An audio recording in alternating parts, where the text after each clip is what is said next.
15 अगस्त 1947 को जब देश स्वतंत्र हुआ था, तो 15 अगस्त को जो दंगे हुए थे उसके बारे में जेमनी से बातचीत हुई। तो जेमनी में जो बताया है कि नोआखली में जो दंगे हुए, किस तरह लाखों आदमी मारे गए, वो आपको पूरी डिटेल से सुनिए। आप मेरे चैनल को सब्सक्राइब करिए, मैं आपके लिए फिर और कोई प्रोग्राम दूँगा। जेमनी अपन जो बात कर रहे हैं वो सब रिकॉर्डिंग होगी। अब आप बताइए कि 1947 के अंदर में हिंदू मुस्लिम दंगे हुए थे, उसमें सबसे ज़्यादा आदमी कहाँ मारे गए थे?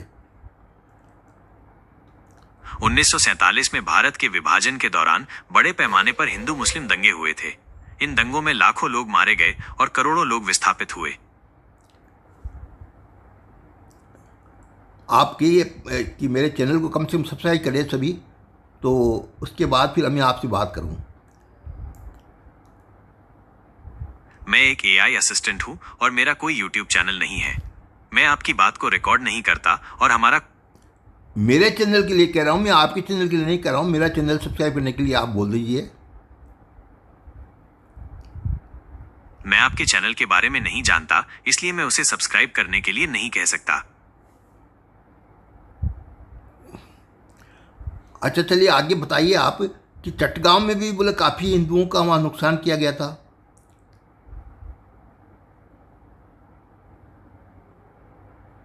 हाँ, 1947 के विभाजन के दौरान चटगांव, चट्टोग्राम और आसपास के क्षेत्रों में, विशेषकर नोआखली दंगों के समय, हिंदुओं के खिलाफ बड़े पैमाने पर हिंसा और अत्याचार हुए थे।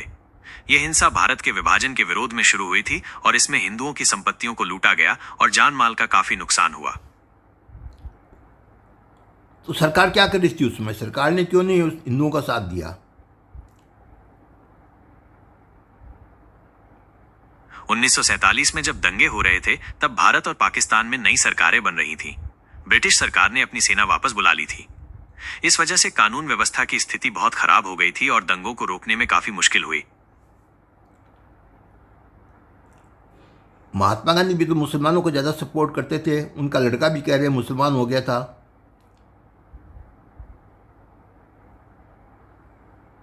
महात्मा गांधी का मानना था कि सभी धर्मों को समान रूप से सम्मान दिया जाना चाहिए, जिसे सर्वधर्म समभाव कहा जाता है।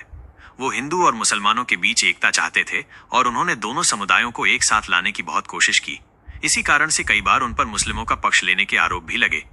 ये बात सही है कि महात्मा गांधी के सबसे बड़े बेटे हरिलाल गांधी ने इस्लाम धर्म अपना लिया था और उनका नाम अब्दुल्ला कर दिया गया था। हालांकि बाद में वो वापस हिंदू धर्म में लौट आए थे। ये अब्दुल्ला होने के बाद उन्होंने, सुना है मैं, अपनी लड़की के साथ में गलत काम किए थे।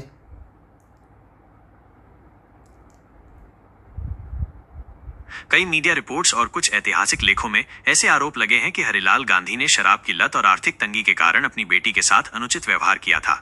महात्मा गांधी के कुछ पत्रों में भी इन घटनाओं को लेकर चिंता जताई गई थी। हालांकि ये भी ध्यान रखना जरूरी है कि हरिलाल का अपने पिता के साथ एक जटिल रिश्ता था और उनकी जिंदगी बहुत उतार चढ़ाव भरी थी। महात्मा गांधी तो इसमें खुश थे कि मेरा बेटा मुसलमान धर्म को स्वीकार कर लिया है। महात्मा गांधी हरिलाल के इस्लाम अपनाने से खुश नहीं थे। वे चाहते थे कि हरिलाल अपनी धार्मिक आस्था को बदले बिना अपनी व्यक्तिगत और आर्थिक समस्याओं को सुलझाएं। गांधी ने हमेशा सभी धर्मों का सम्मान किया, लेकिन वे धर्मांतरण के कट्टर विरोधी थे। महात्मा गांधी की पत्नी कस्तूरबा ने अपने बेटे को फिर वापस हिंदू धर्म में लाने की चेष्टा की थी।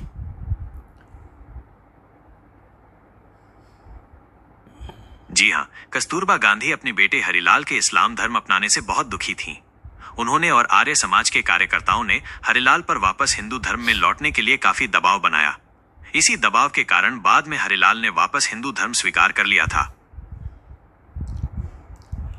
नेहरू जी भी ज़्यादा मुसलमानों को सपोर्ट करते थे।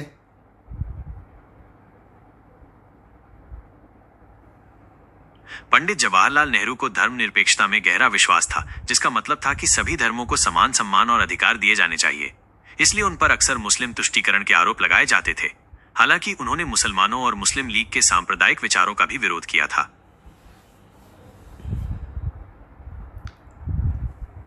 अपना देश 15 अगस्त को स्वतंत्र हुआ था, लेकिन उसके बाद भी यहाँ पर जो गवर्नर था वो तो अंग्रेज़ों का ही था अपने देश के ऊपर में। सही है, भारत को 15 अगस्त 1947 को आजादी मिली थी, लेकिन उस समय लॉर्ड माउंटबेटन भारत के पहले गवर्नर जनरल थे। वो 21 जून 1948 तक इस पद पर रहे। उसके बाद चक्रवर्ती राजा गोपालाचारी भारत के पहले और आखिरी भारतीय गवर्नर जनरल बने, जिन्होंने 26 जनवरी 1950 तक पद संभाला। 1947 15 अगस्त में जो दंगे हुए थे उसके बारे में जेमिनी से बात हुई, महात्मा गांधी के बारे में, नेहरू के बारे में आपने सुना। आप ऐसी मैं आपको और कई तरह जगह बताऊँगा। आप मेरे चैनल को सब्सक्राइब करिए, लाइक करिए और मैं आपको ये बातें आगे बताता रहूँगा।